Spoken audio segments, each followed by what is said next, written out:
Welcome back. It is time we switch things up a little bit and move on to a different target. For the next few videos, we're going to be attacking Windows 7 machine. And the difference between exploiting Windows 7 and the Metasploitable that we were attacking in the past few videos is inside of Windows 7, we are not going to install any additional software. So these exploits will work on anyone that uses Windows 7 and hasn't updated their operating system, which is most likely everyone running some pirated version of Windows. For this, you will need to install Windows 7 virtual machine. And I got mine right here. It is currently up and running. And you will need to install them inside of your VirtualBox first. You can take a look at YouTube how you can download Windows 7 ISO file, since the ISO file is something that you will need for the installation of VirtualBox Windows machine. And if you can, try to download the 64-bit version of Windows 7. Once you get the ISO file, the installation process is rather easy. Just go to the VirtualBox, then click on New right here. You can type in anything you want, you can call it Windows 7. You can select right here which version you got, either 32-bit or 64-bit. And once you select it, click on Next.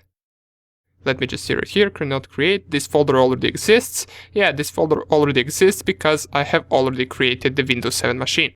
But if I call it, for example, Windows 77, just so I can change the name of the virtual machine, click on Next. Here, what you want to do is you want to add at least 2 GB of RAM. Now, in case you don't have 2 GB of RAM, feel free to add 1 GB, but in that case, I'm not sure whether it will work, since I haven't really tried it. Once you create the virtual machine and set the RAM, you can click on Next. Right here, select Create a Virtual Hard Disk Now. Click on Next, Next, Next. Here you can select the hard disk size. You don't need to go too much, you can just choose something like 20 to 30 GB, click on Create, and your virtual machine will be right here. Once you do all of that, there are just a few more settings that you need to set up. So just go right here onto the settings. And in the storage, you want to delete this empty right here. And under the controller, you want to add the Windows ISO file. So in my case, here is mine, Windows 7 Ultimate x64.iso. I would choose that one, and then I would proceed to the network settings and change from the NAT to the bridged adapter. Select your adapter right here and click on Create. After you do all of this, you can start your process of installing Windows 7. And the process is rather easy, as I already mentioned. However, there is one important step that we need to pay attention to. And I got the screenshot of that step right here on my desktop. As far as I remember, this step happens, I believe, at the very end of installation, and here it asks us, help protect your computer and improve Windows automatically. Here we want to select the last option, which is Ask Me Later. It says, for that option, until you decide your computer might be vulnerable to security threats. And by selecting this, we're simulating a vulnerable Windows 7 machine that wasn't regularly updated. Once you do all of this, you should be ready to go. The other steps of installation are not important, just remember, once you get to this step, select Ask Me Later. Okay, so right now I got both of these machines up and running. I got Kali Linux and Windows 7. And if I go to my VirtualBox right here, and besides this Windows 77 machine right here that I created right now, so I will just delete it since I don't really need 2 Windows 7 machines. Besides it, you will see I got these 2 Windows 7 machines. So I got Windows 7 32-bit and Windows 7 64-bit. And both are installed with a different ISO file. And the reason why I got 2 of them is just to show you that sometimes some of the exploits won't work. And that doesn't mean you didn't perform the exploit correctly. It's just that sometimes they just don't work. Whether it is due to architecture or some Windows update, it doesn't matter. Just you will see that, for example, some of the exploits will work on this version of Windows 7, but on this one, it will not work. Now, there is also one thing that we must do on the target machine before we actually attack it. So once you install Windows 7 and you have it up and running, go to it, and from the desktop you want to type Control Panel. And in the Control Panel, we want to disable the firewall.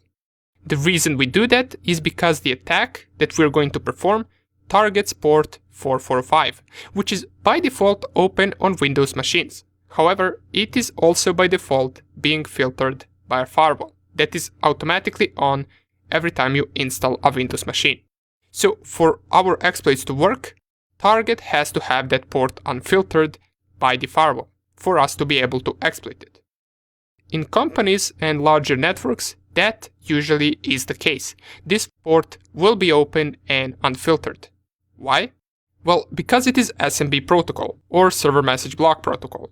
It is used in network file sharing, and it allows applications on a computer to read and write to files and to request services from server programs in a computer network. It is basically used for different directory access or for printer access or something similar. That's why it is usually open inside companies without any firewall whatsoever. Let me show you what I mean. If I go right here and under the System and Security, I click on Windows Firewall. I already have it disabled, but by default you should have it like this. So you should have firewall up and running. If I leave the firewall up and running and I go to my Cal Linux machine and scan it real fast, so sudo nmap, we're going to use the synscan. In order for this to work, I need to know the IP address of my Windows 7 machine, so I will just type ipconfig inside of the command prompt and it will tell me it is 192.168.1.8. So if I go back and scan that IP address, input my password, this scan shouldn't take more than just a few seconds, and you will see right here that these ports are open. But for you, they will probably not be open. Why? Well, because you haven't really disabled the firewall yet. So even though I scan it right now once again, while the firewall is on, you can see in the scan results, ports are set to be open. What you are going to see, in case you haven't disabled the firewall already, is you will most likely see 1000 ports filtered. And to fix that, what you can do is go right here, click on Turn Windows Firewall on or off, then select right here Turn off Windows Firewall, and turn off Windows Firewall in the second option as well.